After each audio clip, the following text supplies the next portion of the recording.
En daarom viert de SP Youth actie. Lege banners kwamen van het provinciehuis en er worden flyers uitdeeld. Want voor 8000 banen in Friesland is geen geld voor bijgelijks squalreisjes, nieuwe kleren of een sportclub. In heel Nederland zou het om 360.000 gaan.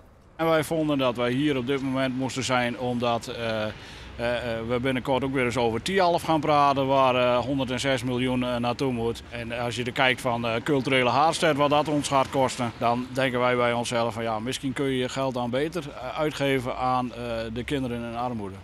De provincie zocht het alleen nog als haar taak om voor werk te zorgen. Net in het plaktreden van de gemeente, want daar ligt de verantwoordelijkheid voor het hele armoedebeleid. Dus ik daar maar me kwaad er rond te gaan. De meeste gemeenten hebben gewoon geen goed armoedebeleid.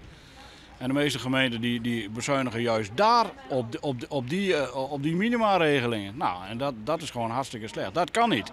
De SP vindt de uitkeringen te leeg. Daarbij komt ook nog eens dat de middeninkomens het heel tijd dreger hebben. Daardoor vallen gezinnen heel vaak terug op, nou ja, zeg maar op de bijzondere bijstand van de gemeente. Nou, die wordt in een hele hoop gevallen wordt wegbezuinigd. Een aantal dingen, bijvoorbeeld de computerregeling voor kinderen. Hulporganisaties krijgen heel diep minder subsidies van de oerheden. Daar kan de provincie wel wat ontwaan. Dat het nooit weg mag gaan bij de provincie dat die organisaties geen subsidie meer krijgen of minder subsidie krijgen.